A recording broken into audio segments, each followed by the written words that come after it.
Okay, we've got to talk about the new bombshell information regarding David Grusch as revealed by Walter Kern. This is amazing, talking about alien manipulation of human genomes of humanity throughout time and other amazing stuff. So get in here. This is Jack with Cosmic Road. I talk about UFOs and the paranormal. Please hit like, please subscribe, please share on social media, and let me know what you think in the comments below. Yeah, a little different format today. That's because the segments in the interview with Walter Kern were very short, and it didn't seem, necessary to insert them. I can just tell you briefly what he said, and then I can discuss a little bit more about that instead of seeing me minimized on the screen and talking for the whole time. So what did he say? Well, he said a lot. He said a lot in very few words. And if you don't know, Walter Kern is the reporter from the County Highway. He spent 10 hours with David Grusch some time ago, went to his house, got to know him and see his family, and how much he loves his cars and how he likes his pizza. Apparently, David Grusch likes his pizza with jalapenos and honey. What? Who does that? That's not even a thing, David. That's not even a thing, David.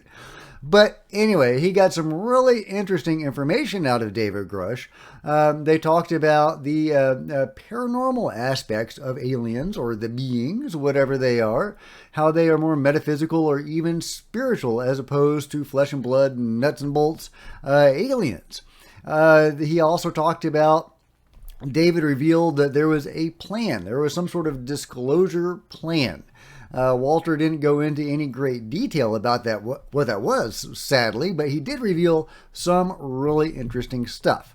But yeah, so apparently there is a disclosure plan and things are clicking along. How orchestrated is this? Is David Grusch just a pawn in some larger scheme? Is this from a loosely knit confederation? Between him and Lou Elizondo and Chris Mellon and those guys? That's what I suspect, because Lou himself has talked about something like that, and that we're shifting from one gear to another, and there is a sequence of gears, but it's Lou said they kind of played it by ear, and it was a nebulous plan, but there was a plan in place. So is David Grusch part of that plan or some other plan? We don't have any details on that, but whatever, there is a plan. And Walter Kern knew some of the things that were going to be released according to that UFO disclosure plan. One of the things that he talked about, the main one that he talked about, was the idea of the beings manipulating human genes over time. Now, that is a narrative the beings have advanced for a long time. They have told so many experiencers that over the years. So it's not clear whether this information is coming from the beings or from studying our genes in finding discrepancies or indicators of manipulation. But yeah, the beings have told people for years that they have created us, or at least assisted in our evolution over the years by tweaking our genes here and there. And that has been something they have told people repeatedly. Unfortunately, you can't trust the beings. Why? Why do I say that? Well, in this particular case, as in many of these cases, the narratives that they advance to people, they have so many different versions of that story. And that's the frustrating part. They told one experiencer that when they came to Earth, they wanted some servants, and they saw these primitive primates and they were going to destroy them. But one of them smiled at the aliens, and the alien said, hey, you know what? Maybe these guys aren't so bad, so we're going to upgrade them. I'm reading a book right now, The Hypnotist Guy Journey to Atlantis, where she has regressed this woman under hypnosis to recall a past life in Lemuria and Atlantis. And under regression, this woman in her past life reveals that not only does she remember Atlantis, but she also recalls previous lives, one of which where she was a being. She was an alien, a human-looking non-human, if you will. And they came to the Earth long ago, according to this story, and they encountered primitive humans. And they had actually crashed their ship, the beings, and there were a whole bunch of crashes that occurred during that time that apparently were orchestrated crashes by the higher-ups of their civilization, not cluing the crew of these ships in on this, and deliberately trying to seed their genes into this planet, because that's what they did, was they interbred with the primitive hominids that were there, the primitive humans, if you will, and because they did have some intelligence. So that's another version of the story, right? And there are so many other stories like that the beings have told people. Now, most of these versions are coming to us from under hypnosis, where people have been hypnotically regressed to recall abductions, and the beings have told them various things, and they recalling this under hypnosis because, of course, when they are abducted, their minds are generally wiped, and they don't remember anything afterward. They're not even aware they've been abducted. They may have strange dreams or marks on their bodies, and generally or gradually they'll understand that, hey, maybe I've been abducted and I need to get regressed to find out what happened to me. Sometimes they regret being hypnotized and learning, however. Sometimes they're very grateful for it. Either way, the beings tell them stuff during these abductions that they later recall, but what they tell people about having created humanity does not add up. They tell them various versions of this story, of this narrative. And it's not the only such case. The beings have also told humans, during these abduction experiences or contact experiences, their own backstories and other things as well. But the backstory thing is very fascinating because, again, they tell so many versions of that story, all with the same general narrative thrust or agenda. And that is, we are a weak and dying race, and you have nothing to fear from us, and we need you. But the particulars of their accounts are wildly different. One group of beings will tell people, hey, we're humans from the future, and we've messed ourselves up genetically, and we have to come back to fix our genes. Another group will tell people, hey, we're distantly related to humanity from a parallel timeline in the future, and we have to come, we're a weak and dying race, and we have to come to fix our genes.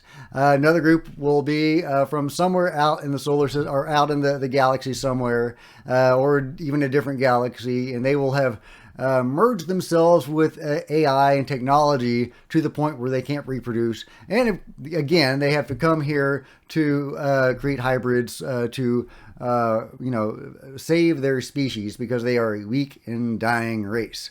Another group will tell people, actually, we're holdovers from a past civilization here on Earth, and we are a weak and dying race, and we need your genes to fix us. So you get the point. There is a specific agenda, a narrative they are trying to get across, that they are a weak and dying race, and you have nothing to fear from us, and we need you. Therefore, we're not going to hurt you.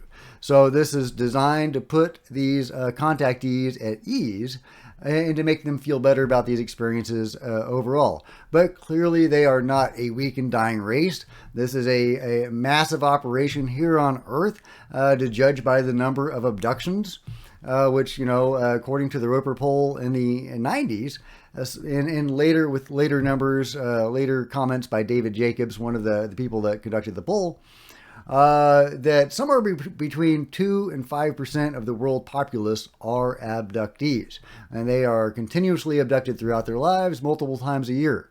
If that is true, and that is our best evidence, I mean, clearly I would love some more sources to confirm that or to debunk it, but it's our best source at the moment. But if that is true, and again, it's our best source that hints at a massive, overwhelming presence of ETs, non-humans, here on Earth. and they don't get caught. They can walk through walls. They can manipulate time. They can take people to other dimensions. They may be coming from other dimensions, and that's something that David Grusch talked about in this segment. That to this reporter, that the beings were other dimensional. They were spiritual, metaphysical. They weren't necessarily flesh and blood. So according to our best information, the beings are overwhelmingly robust and powerful. They are not a weak and dying race. That is a lie. That they have advanced to people to make them feel better. So is their gene editing of humanity, of their creation of humanity, if you will, from primitive species to our current state, also a lie, because there are so many different versions of that story as well, all with the same general agenda or narrative thrust. So can you believe anything the beings say? Unfortunately, no, because they've been caught in these lies so many times. Did they create us? We just don't know. We know they've taken credit for creating us, but that's not the same thing. So, per this new story, David Grusch is part of a disclosure effort. However, organized, we don't know. But there is a schedule for releasing this information.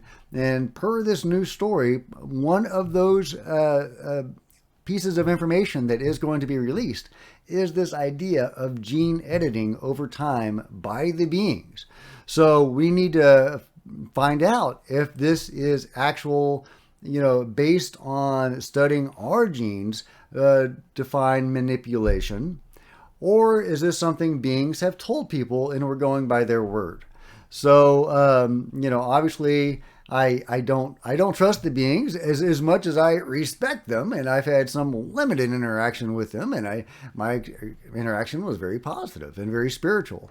And that's why I know that David Grusch is on the money when he talks about the spiritual, other dimensional aspect of this. So I don't in any way mean to spread fear of the beings.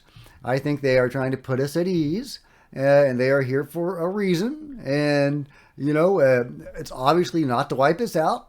It may be to upgrade us. It may be to help usher in a new age, the age of Aquarius, or the ascension to the fifth dimension, or opening our minds to more spiritual matters, making us more attuned cosmically, whatever. It may be something totally benevolent like that, and I hope it is. Again, my own interactions with the phenomenon, not just, what we might think of as aliens, but overall the greater phenomenon, as I call it, including the metaphysical part of it, have been overwhelmingly positive, and I am very disposed toward it in a positive way. People do have negative experiences. This is a wide range. The phenomenon is not monolithic. There's many different facets and aspects of it. I can only encourage you to try to get your vibration high, as woo-woo and new agey as that sounds, because we are co-creating a lot of these experiences. Not all of them. I don't think the people in Peru are co-creating what is happening to them.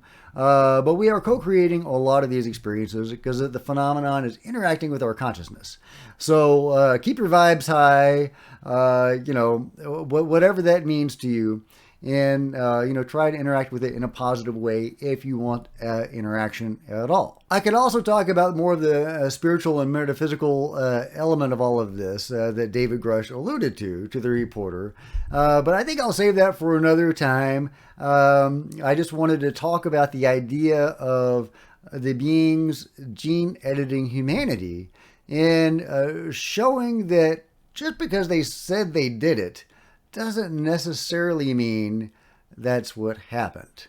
We could have very well evolved naturally upon this earth, or we could very well have been brought to our current state by the beings. We just don't know. But I look forward to the information that comes out, but I'm definitely going to take it with a grain of salt. But I wanted to get my thoughts out there. I hope you have appreciated them, and I look forward to your comments below. So let me know what you think about all of this, about the David Grusch story, my thoughts on it. I want to know your thoughts on it, because this is a conversation, guys. My understanding is evolving on this all the time. So yeah, let me know what you think in the comments below. And if you've enjoyed this video, give me a big thumbs up. I sure would appreciate it. Smash the subscribe button and the bell to be notified of future videos. You don't want to miss a thing. Join me on social media. There's Facebook and Twitter links below. Love to see you guys there. If you wanted to support Cosmic Road in a bigger way, please consider grabbing a t-shirt or a coffee mug. See the merch store below. This is one of the t-shirts right here. So you can also become a channel member. Channel members are rock stars, and I really appreciate you guys' support. Thank you so much. Meanwhile, there are plenty of other videos on the channel, and I'll see you guys next time. This is Jack with Cosmic Road, signing out.